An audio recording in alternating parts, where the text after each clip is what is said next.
Thank you for doing this. This was Sure. fun. You got me out of a financial audit at our church. Okay, no, I may leave that in. You, Okay. I'm the financial.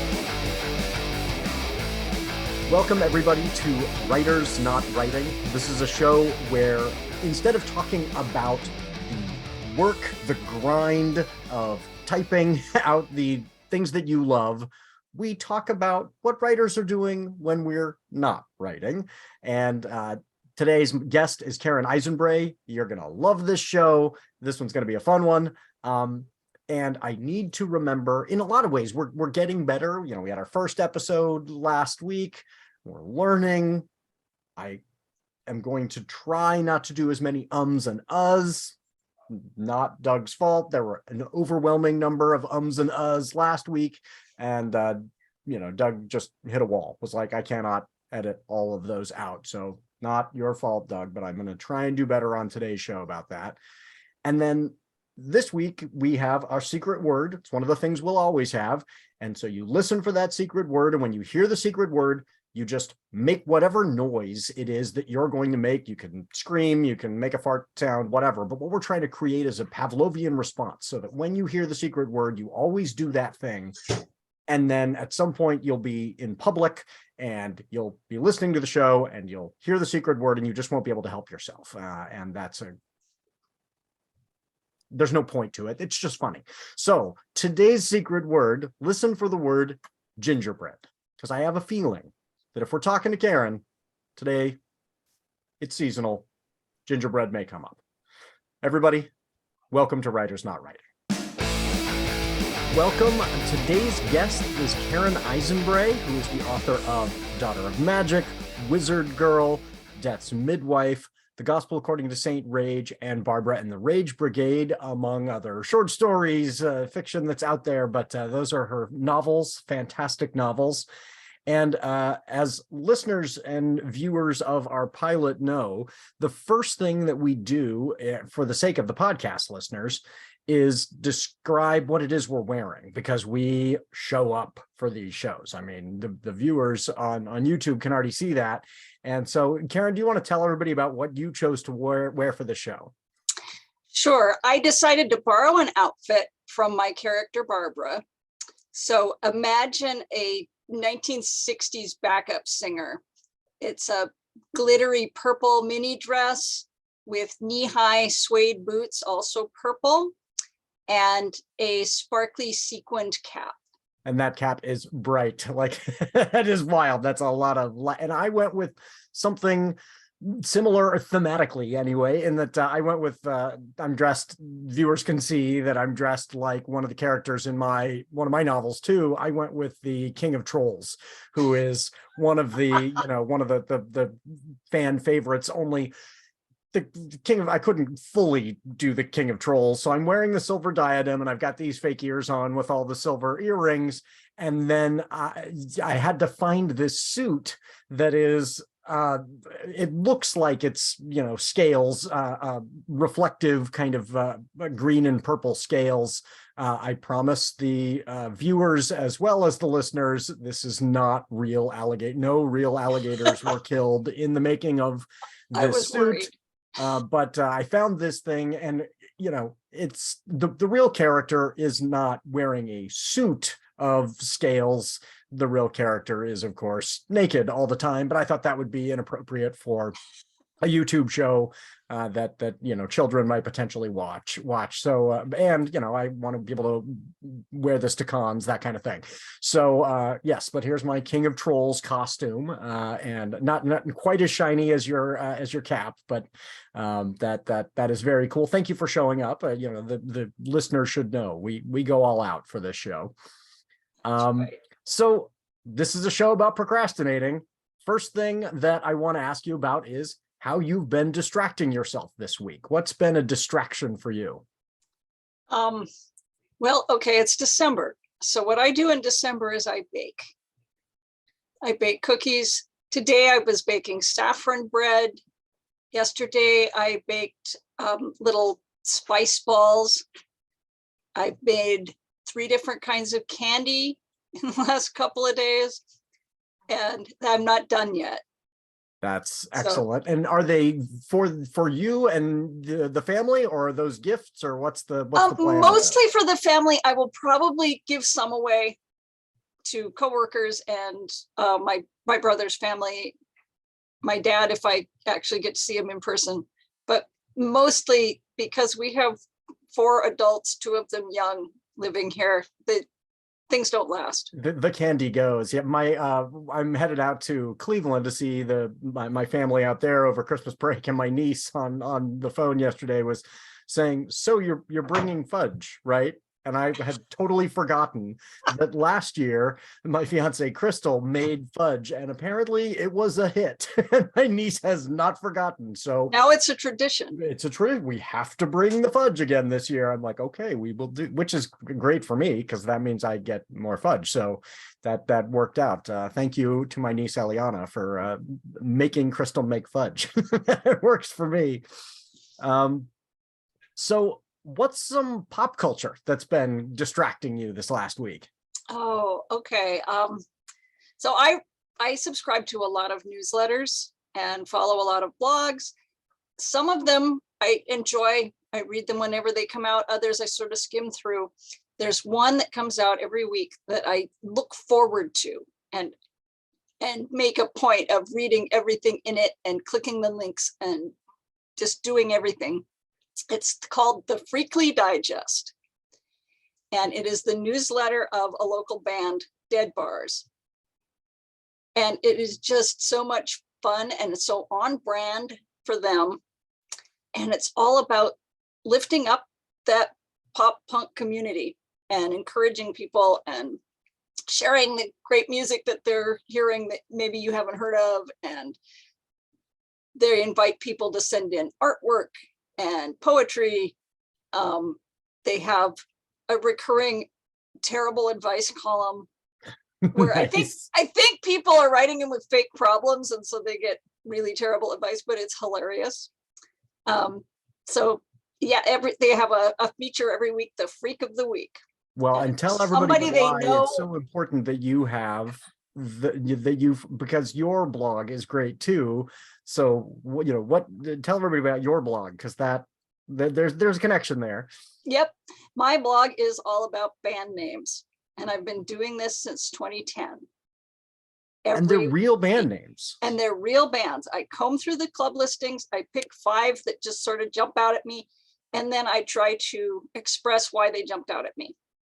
And your explanations are hilarious. And so folks should absolutely follow you on Twitter. You're a good follow because I love the band names. I get a kick out of that. So what's another bit of pop culture? I follow somebody on Twitter at Feeder of Cats, a young woman who I think she works in a veterinary clinic, and she rescues what she calls janky broken cats. So I first became aware of her when she was taking care of this tiny kitten that had lost a leg. So this is a newborn kitten. So she's having to bottle feed it every couple of hours. The leg is messed up. The poor little pathetic thing. And then she's just sharing pictures. And this cat now has his own mythology around him, just because of the followers coming up with, he weighs 200 pounds and he's plotting to take over the world. And thank goodness he doesn't have 4 legs. And, it's hilarious. You should see Doug right now. Doug, the producer, is like, he's looking it up right now. Doug is losing it. Doug has 9 cats. And so, Doug this is right up Doug's alley. So I think we'll Haley talk more has about 7 Doug's cats when we get to the ads, but yes. Oh, that is awesome. Janky broken cats. That's great. And, everybody just falls in love with these cats and wants to know what they're doing and what they look like right now. So it's quite a rabbit hole. I will have to tell Crystal about that too. She will. I mean, we have, Jorts the cat is one of our absolute favorites. Yes. If you follow Jorts. Oh yes, I follow Jorts. I follow Jorts because as a union activist, I love Jorts for Jorts activism. But George is pretty awesome. Yes. And so, the travails of these cats become are very important to us. Yeah, and I don't have any cats of my own right now. Yeah. So all of the internet cats are my cats. Yes, exactly. Same here. My dog is not friendly to any other species other than humans. She'll snap at bumblebees. She chases down birds. She is protecting us from everything. And so we can't have a cat, which is, I love cats too, but Evie owns this house. So yes, I'm in the same boat. The cats of the internet are my cats. So my thing this week, last week I talked about the Guardians of the Galaxy holiday special, which was okay. And then I was going to talk about the new Willow series because, talking to a fantasy author, nostalgia fan, but I realized that's 2 Disney Plus things in the first 2 episodes, and Disney Plus is not giving us money. So until they start sponsoring the show, I'm going to talk about Spirited, which is this new Ryan Reynolds, Will Ferrell retelling of A Christmas Carol in a very clever way. And I went into this going, I don't think I'm going to like this, because Ryan Reynolds is one of those people, and to some extent Will Ferrell too, where the persona that they have adopted and they come back to over and over and over is this annoying, douchey, punchable, whether it's Deadpool, whatever, and yet so intensely charismatic that you're like, I don't want to like this person, but I'm really having fun with this. And Spirited absolutely catches that. Like, you start watching it and you're going, I am not going to like this. And then they start singing and dancing. And I'm like, oh, I'm not, it's a musical. And I knew that, but what am I getting myself? And it is so much fun. By the end, I'm like, why am I crying? I hate that I'm crying. It's so good. So if you want a holiday movie that will exceed expectations, check out Spirited. That was a good one this week. So what about the news? What in the news has been keeping you from your writing this week?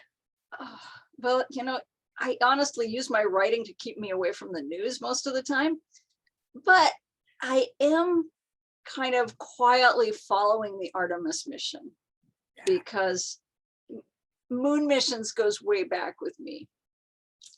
And so it's, on the one hand, it's like, it's really exciting that we're getting back out there and that women are going to go this time. And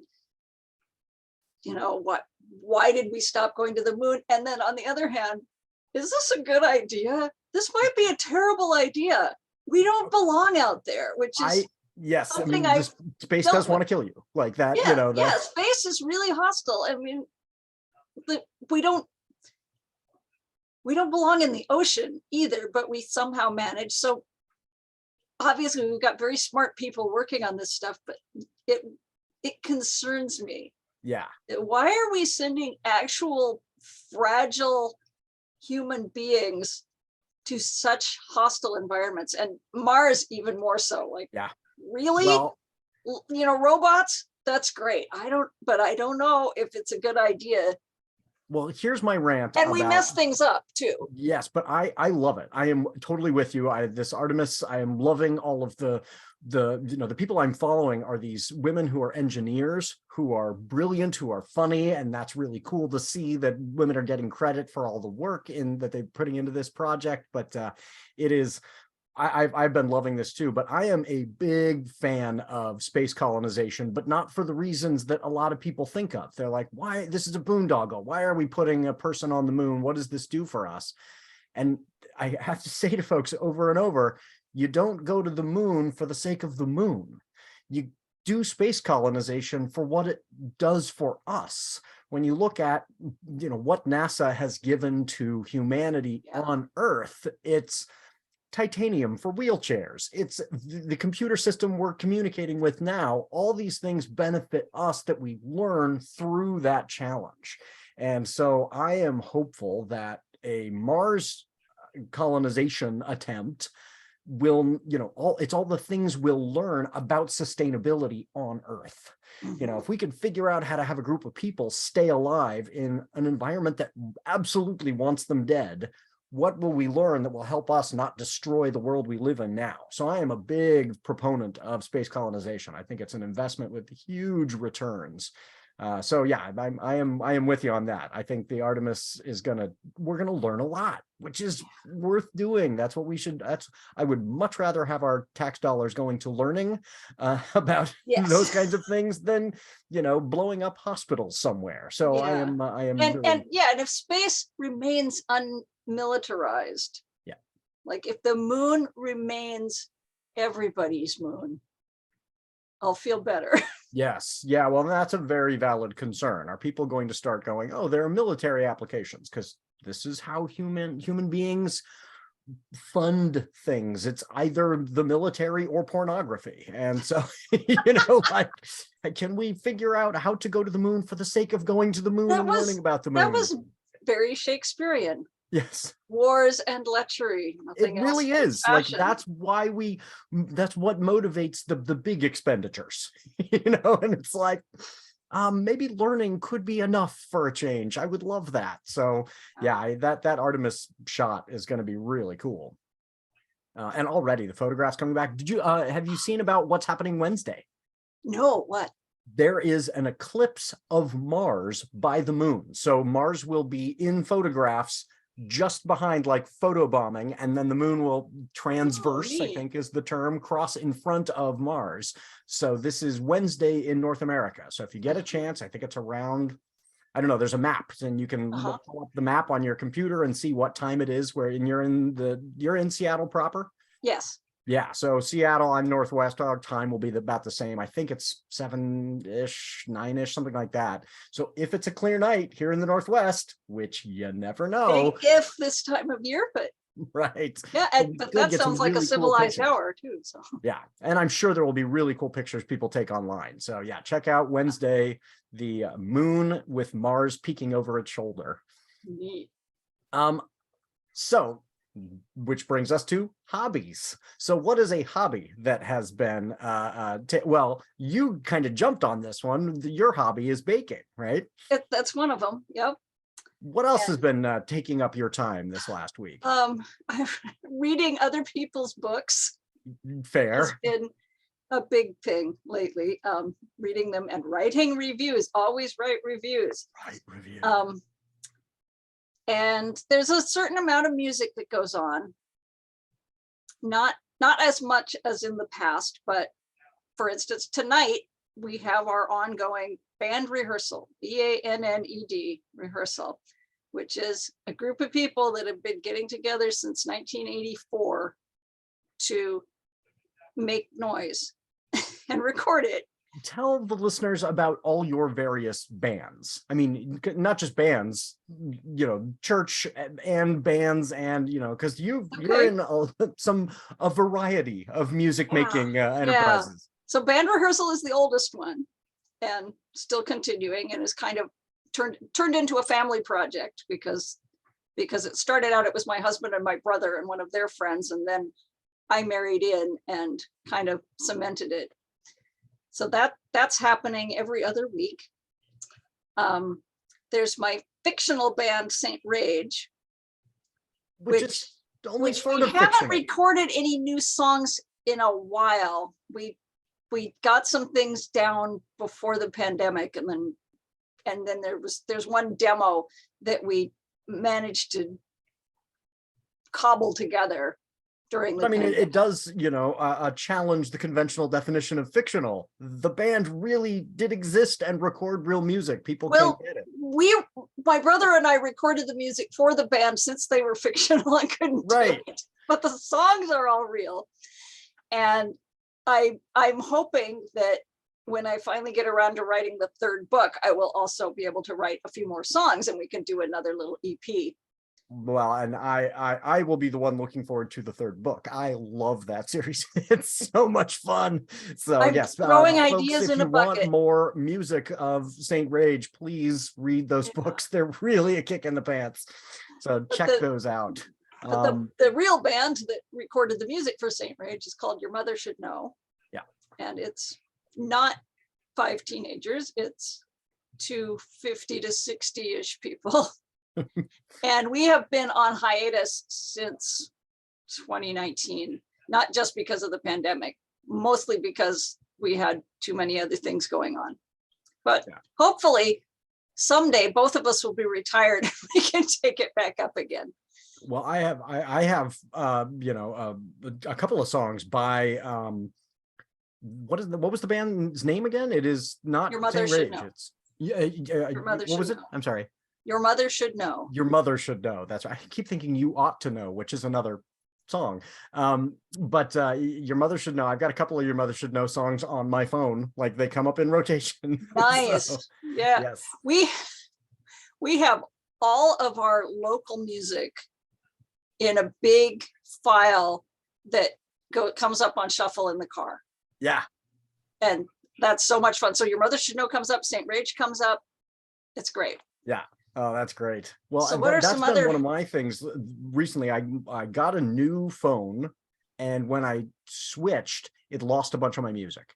And for a while, I just was like, okay, I've still got about half, because I'm big on my son makes fun of me. He thinks this is archaic, that I actually want to own my music rather than stream music. I want the authors to be paid, and I want to to own it so that some corporation can't decide that it goes away one day. So I always buy the MP3s, and I've got them on my phone, and then a bunch of them disappeared. But I've got them all backed up. And so I was going through recently and putting a bunch of them back on, and I kind of rediscovered the Indigo Girls, who I'd stopped listening to for a long time, and I am loving it. And so I'm realizing, there's this cliche of creepy guys saying I'm a lesbian in a man's body, which is just gross, as a way of but I'm like, I am a man who is engaged to a bi woman who drives a Subaru, and I have short hair, and I'm wearing a wallet chain, and I'm trying to encourage her to listen to the Indigo Girls. So I do fit a lot of cliches. It's not a scheme to hook up. It's just who I am. But I am loving the Indigo Girls. So if folks have not heard any Indigo Girls in a while, you'll go back to it and go, this is really, really good. they're amazing. Yeah. So next is our ads. And as I mentioned in the intro, we are becoming more professional. We're learning how to do this. And so now we've got Doug's got this great music that'll play in the background, and we don't have advertisers yet. So Karen gave me this great idea for our ads so that we can demonstrate to potential advertisers that we can do this. So here's our ad, and Doug, cue up the ad music there.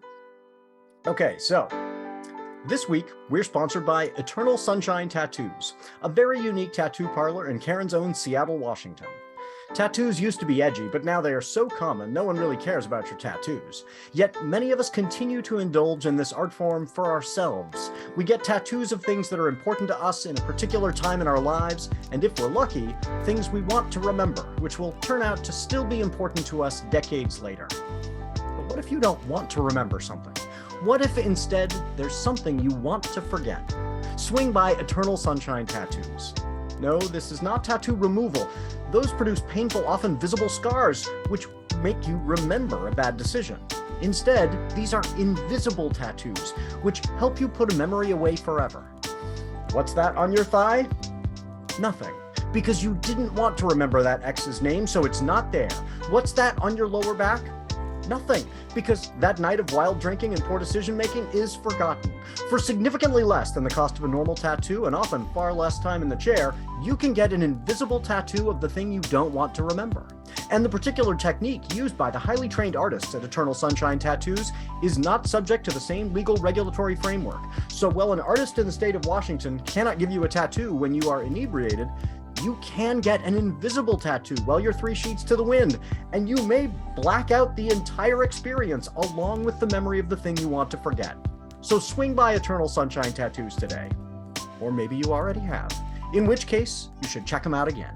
What do you think, Doug? I messed up that part in the middle. Should we do that one again? No? Go with it? Okay, so there we go. There's our ad read. So if folks would like to sponsor the show, we would love some sponsors. I should mention, I mentioned this last time a little bit, and people are interested in Doug. They are very curious about Doug. And so, I talked to Doug about it, and Doug is shy. Doug doesn't want to be like, but maybe at some point we will do a show just with Doug. But Doug did say that I could share about Doug's cats because people were curious about Doug's 9 cats. And I mentioned one of them's name is Poops and Giggles. And Doug's also got, these are Doug's 9 cats: Poops and Giggles, Squee, Flaubert, Reginald, Daenerys Targaryen, because there was a time when everyone was naming everything Daenerys Targaryen. I like this one, Obama Wan Kenobi, cute cat. Curious Georgina, and another literary one, but this one's a little more. So some folks will get it. The cat's name is More Christopher. I like that one. And then another literary one, Virginia Cat. Virginia Cat needs a room of her own, right? That's a good bit. I like that. That's so yes. So Doug's cats need particular diets. So that's why the show does need some advertisers for the sake of Doug's cats' weird dietary needs. Please contact us if you're interested in supporting the show. So our next segment is 5-word poetry. So this is a potential line for a poem, an idea that can be a writing prompt. What is your 5-word poem? So Karen, did you bring a 5-word poem? I did not, because you asked me to come up with a favorite word. Oh, okay. So what was your? Yeah, that's right. What's a word that you would plug into your 5-word poem? Illumine. Illumine. ILL? ILLUMINE. And what does it mean? I believe it means enlighten. It's an old-timey poetical kind of a word that I just love. It comes up in an old hymn. Illumine. So it's like illuminate. It's kind of, but it's a little more. Yeah. Open my eyes that I may see visions of truth thou hast for me. Place in my hand the wonderful key that shall unclasp and set me free. Silently now I wait for thee. Ready, my God, thy will to see. Open my eyes, illumine me. Spirit divine. And it's not a word you see a lot. It did get into a Your Mother Should Know song. And I like it as a verb with illumine me. Illuminate me wouldn't work the same. It's not way. quite the same, right? That's other things. Light me up, but this is open my eyes so that I see what I'm supposed to see. Illumine me. Ooh, I like that one a lot. Yeah, I'm going to play with that one myself. That's fun. Our next one comes from Kelly at Phoenix Lily 425 on Twitter. Ambition is a free bird. Thought that was interesting. And Kelly donated a handful. I've got one from her for next week too. If other folks would like to donate a 5-word poem, that would be cool. Send those in, post those on Twitter on the company's page. And Not a Pipe Pub is us on Twitter, and send in your 5-word poem. So next is announcements.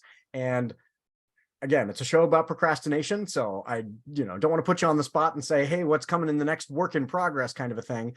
What's happening now as you are procrastinating? What's coming out that people should know about? What am I procrastinating from right now? Right. Which is, you'll maybe be glad to know, it's revisions to Ego and Endurance, which I have started making notes for and found the places where things need to shift or be developed more or whatever. So I'm making very slow progress, but I think it's going to be really good. And this is, pulling back the curtain a little bit, because as in one of my other roles, wearing not this silver diadem, but my publisher hat, I, got to read the early manuscript of that one and love that book. It is so good. And so I know that I gave you a whole bunch of change this and consider this and look at this, but the book itself is really good. So I am very excited to get that into people's hands. Tell everybody a little bit about kind of the premise and how that came about. Okay, yeah, and this is something I've been dealing with for a really long time. I think in about 2009, we went to the Pacific Science Center and we saw an IMAX movie about Ernest Shackleton's expedition to Antarctica and how his ship, the Endurance, got frozen into the ice.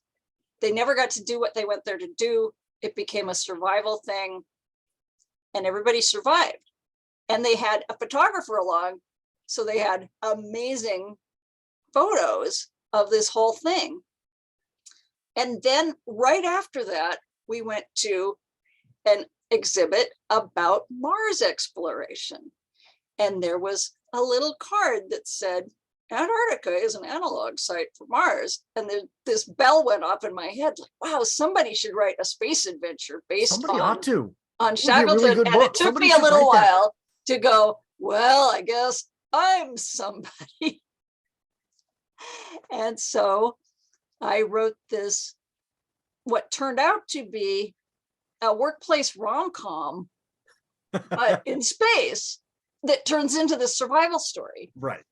But it's just kind of beat for beat patterned on that polar expedition, which was really interesting to research and try to figure out, okay, well, if we have a ship, so of course we need a spaceship, and they go to South Georgia Island, okay, I'm going to say that that's Mars, and then they go on to the asteroid belt. Yeah. And so yeah.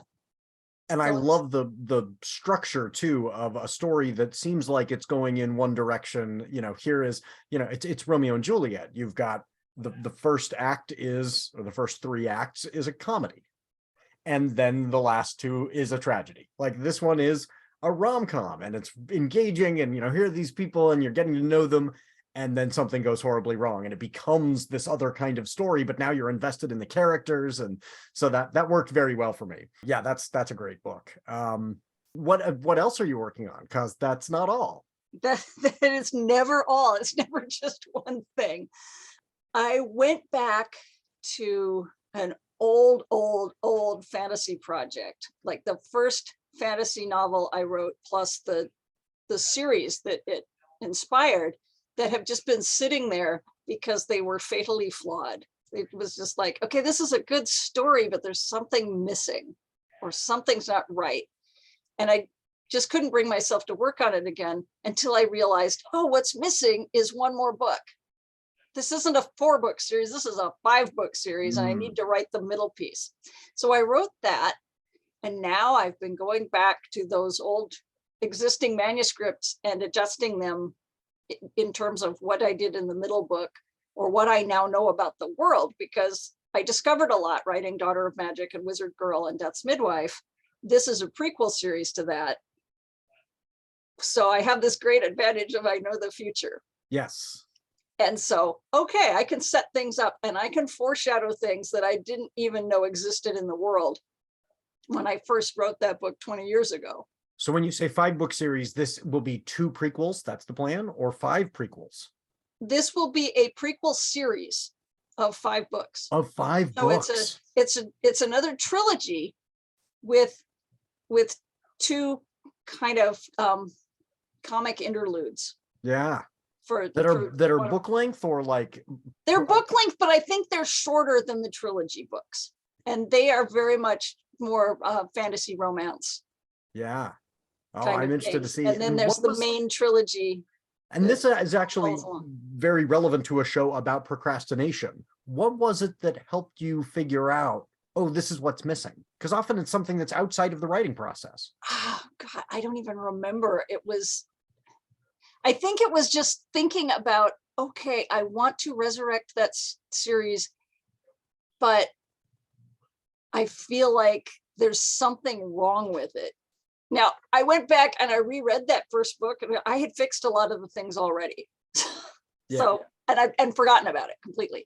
But I think it occurred to me, oh, book 1 and book 2 take place in this time period, and book 3 and book 4 take place 7 years later.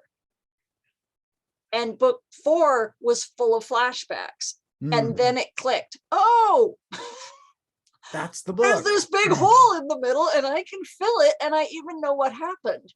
I just have to pull out those flashbacks and develop them. Yeah. And at the time that I wrote that book, I didn't care about all of that. I was so eager to get to the reunions and the resolution that I hadn't written all of those stories, even though I knew what happened. Yeah. So, well, and I think this is, so often we beat ourselves up as writers when we're not sitting at the desk, hammering away, bringing those words onto the page. And that thinking time is work. Like that's part of the process, is just, I mean, it feels more like work when you're doing the rereading. Like that feels like work. Okay, I'm looking at the screen, I'm reading this old manuscript, I'm figuring it out. But sometimes you're taking a walk, you're not at your computer, and that's when or I'm about to fall asleep happens, or I'm in the shower, or I'm driving in the car. And so I always tell people, I write for an hour a day, but by write, I mean sit at the computer and write, but I really write all the time. Do you know why shower is such a big one? You know why we have so many good ideas in the shower? I was reading about this. It's one of the few times in our lives where we're not tempted to reach for a phone. We're not tempted to, there's no other distraction. You can't so pick up the do newspaper. Anything other than, and what you're doing in the shower is the most rote thing. I mean, you're going, I always, wash my body in the same order. Like, okay, and then it's, and so you're not thinking about what it is you're doing in the shower, and it provides this dedicated time to just think. And so shower thinking is actually a valid part of the writing process. Like, I feel like it's very close to dreaming. Yeah. Because it doesn't feel like I'm trying to solve this problem. It just sort of, and there it is. And I think it's not surprising that some of those other writing times where you are not writing, but you're thinking, are the commute, the drive you do that you don't have to think about where you're going, and that's another time where you're going. I mean, I remember driving to church on Sundays, and I would accidentally drive to the school where I worked at the time because I was just, that's autopilot. The drive, I was on autopilot, and aware enough to not hit pedestrians or other cars, but otherwise my brain was a million miles away. And that's, that's part of the process. We have a new car, and we talk about, we have to teach it how to get places. Yes. Because it doesn't seem to just know the way the old car did. Well, yeah, beware, that's coming. Yeah. The cars will start to, and again, much like space colonization, I have a whole rant about, I do think that eventually self-driving cars are going to save lives. They'll be good things. But in the interregnum, we are going to go through this control experience where we're going, I can't release control, because even if the statistics tell me that I'm slightly safer, I don't want to feel like somebody else is doing this driving. And so we're going to be really resistant until they are much safer. And then there's going to be this pressure to say, even this car that's not self-driving, it reminds you, if you've put something in the back seat, it turns the lights on automatically if it gets dark or if you go in a tunnel. If it's a certain temperature, if it's below 40 degrees or something, I don't even know what the set is, it turns on the heated seats and the heated steering wheel automatically, which I love. That is cool. Yeah. But Crystal's new car, my fiance's new car, has these features where, like, if she starts to veer, it will start to autocorrect for her. Oh, wow. And then she has I don't think ours has that, but it definitely tells you about it.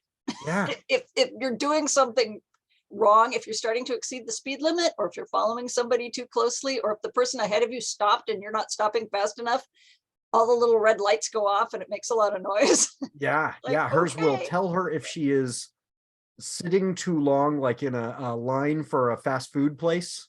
Like, it will remind her, okay, you can go. The car ahead of you left. You can. So, like, so yeah, I mean, this is amazing technology and will eventually save lives. But in the meantime, there's going to be this transition period where we're going, oh, this is too much, too much control. I love my backup camera, though. Yeah.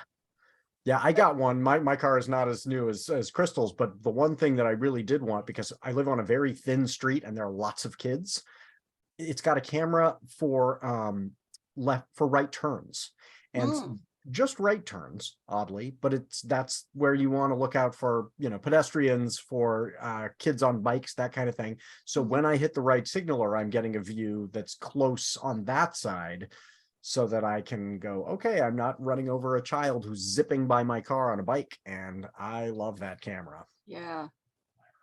The next thing is our weekly poll.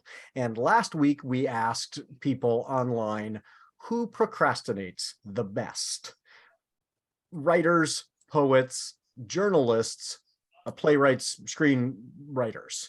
And overwhelmingly, it was novelists, then poets. So I don't know how people are defining best. It would be interesting. There wasn't feedback. People didn't say, this is why novelists procrastinate best. They were just You like, need to oh no, ask let me tell people you, for those novelists. comments. But yeah, novelists apparently are the best procrastinators, which guilty. Okay, I Mhm. I feel a little seen. So what should be our poll this next week? Well, since we've been talking about baking, maybe we could do some kind of Christmas cookies. So what do you think? We've got I like, gingerbread, sugar cookies. What would be it? Shortbread. yes, Let's have a fourth one. gingerbread, Uh, sugar cookie, shortbread. something chocolate. What's a chocolate Christmas cookie? I don't make any chocolate Christmas cookies. Um, I mean, sugar cookies those are, those chocolate ones with the powdered sugar. I don't know what they're oh called. yeah, adding that. So listeners, look for us on social media. We'll post that on Twitter and Facebook. Check those out. Make your vote: gingerbread, sugar cookies, shortbread, or chocolate powdered sugar cookies. And we'll see which is the best Christmas cookie. Our next thing is normally going to be listener questions. We don't have any listener questions this week. If you have a question, one of the things we were wondering about is what's the best way to kind of formulate those listener questions. The concept was, should they be impossible questions? Should people send like conundrums? Should they send it's more of a comment than a question? Karen, I know you've done panels. You get this is more of a comment than a question from, old white guys who look like me. And so that could be funny to riff on, or maybe they could be as annoying as they are in a room full of readers when you're doing a panel. And then Crystal had a great idea today. The variation could be, I'm asking on behalf of a friend. Because how much Asking for a friend. asking for a friend. This isn't, so if you as a listener or viewer have a question, maybe it's not your own question, maybe it's asking for a friend, send that to notapikepublishing@gmail.com. That's notapikepublishing@gmail.com, and put in the subject line listener question, and we'll start answering those on the air with our guests. Next thing, Karen, where can folks find you? All right. Well, I have my website, which is KarenEisenbreyWriter.com. I am on Facebook, also Karen Eisenbrey Writer, and I'm on Twitter, Karen Eisenbrey. And I highly recommend your newsletter as well. Square Peg and a Round Hole is where all the band name. Yep, and the blog is housed on my website. Yeah, so go through KarenEisenbreyWriter.com and check out and sign up for that newsletter. It's a kick. Before we sign off, some thanks. I got to thank the Zombie Dandies for our intro song, Welcome to the Zombie Coast, and Holizna CCO for their song Kids at the ad break. If you are in a band, got a song you'd like us to use on the show, I'd love to highlight listeners' work rather than something that I found free online. So if you've got something, that would be very cool. As always, thanks to Doug, the producer, for making the show sound good and taking the blame when it doesn't. That's all Doug's fault. I cannot forget to mention Writers Not Writing is a production of Not a Pipe Publishing. So please go to notapikepublishing.com and check out the amazing books written by writers who didn't procrastinate too much. If you like this show, rate and review it wherever you found it. Please check out Karen's novels. You can find those on notapikepublishing.com. rate and review those two. Ratings and reviews make a huge difference to a writer, and they can be really short. This was a great book. It was really fun. Read it. I mean, that's it. And then just a single click on that 5th star makes a huge difference to authors. So if you've got 3 minutes, make a writer's day, write a review. And I am not good at send-offs, not good at goodbyes. So Karen, what would be a perfect send-off for today's show? Well, since I'm dressed as Barbara, I will go with her slogan: truth, justice, rock and roll. Thanks, everybody.